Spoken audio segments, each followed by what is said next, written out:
2013's article called Muslim Brotherhood Infiltrates the Obama Administration. I'm just going to read for you an excerpt of it. It says, let's start with Mohammed El-Biari, a member of the Homeland Security Advisory Council who has met with national security staff inside the White House.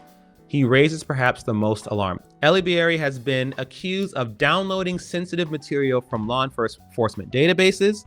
According to the investigative project, last month, he tweeted, I do consider, this is his words, I do consider the United States of America an Islamic country with an Islamically compliant constitution. In October, El-Biari blamed persecuted Coptic Christians for inciting violence in Egypt, claiming in a series of offensive tweets that their raising awareness of atrocities they suffered promotes Islamophobic bigotry and anger by Muslims. Okay, I'm gonna keep going, but just to stop for just, this is 2013. I personally went to Egypt in 2009, 2010, with a group of Christians. We went, our group's focus was to teach English to Sudanese refugees, who many of them are not there anymore. And then the other group's focus that went with us, their focus was they were working with the Coptic Christians in Egypt.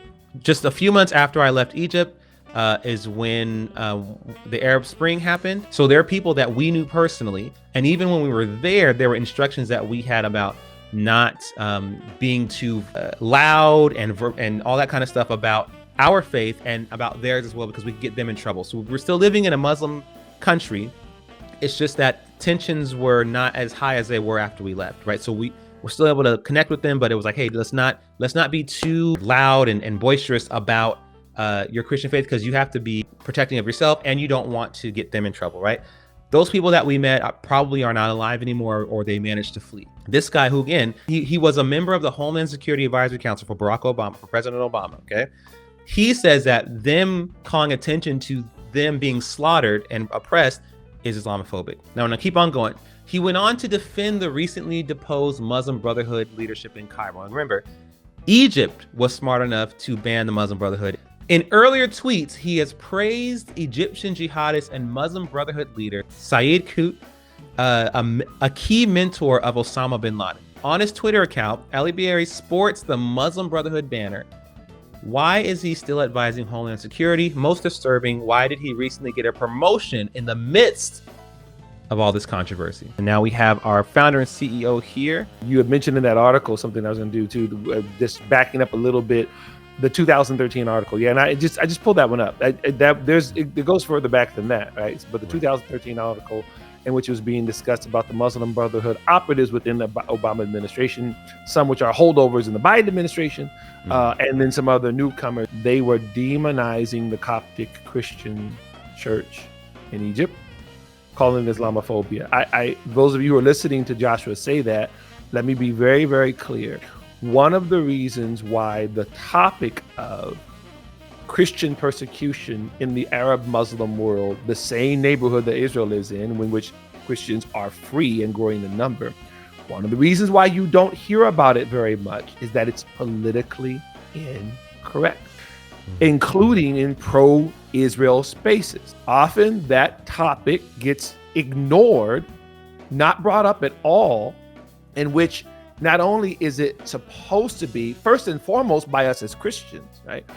It should be brought up anyway as Christians, but it's also related to what happens in the region, right? If Israel is a free and thriving democracy, which it is, in which there's religious freedom, which there is, in which the Christian population within the Jewish state, just like it's a Jewish state in which there are Muslims and Baha'i and all kinds of faiths and no faiths, Christian population is not just protected, it's growing. This is something that needs to be championed and explained, especially to Christian supporters of Israel.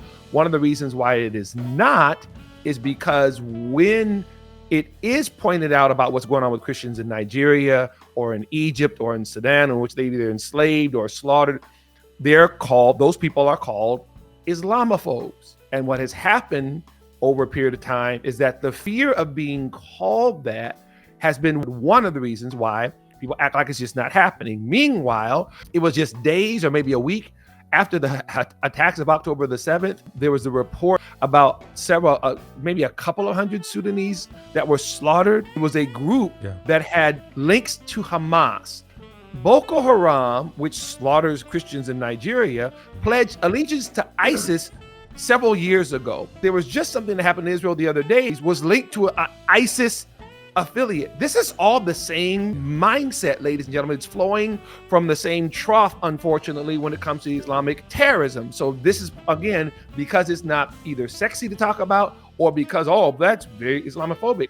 Even when other Muslims like the Dr. Zuhdi Jassers and the former Muslims like Ayaan Hirsi Ali's and others have called these things out, they've been called Islamophobes, right? There are other Muslims who've been called Islamophobes because they're pointing out what's going on that's anti-religious freedom in the area. And so this is something we have to have the courage to just really get pushed past being called names. It's not grade school. And we have to really focus on what is true, regardless of whatever kind of names people are throwing at us.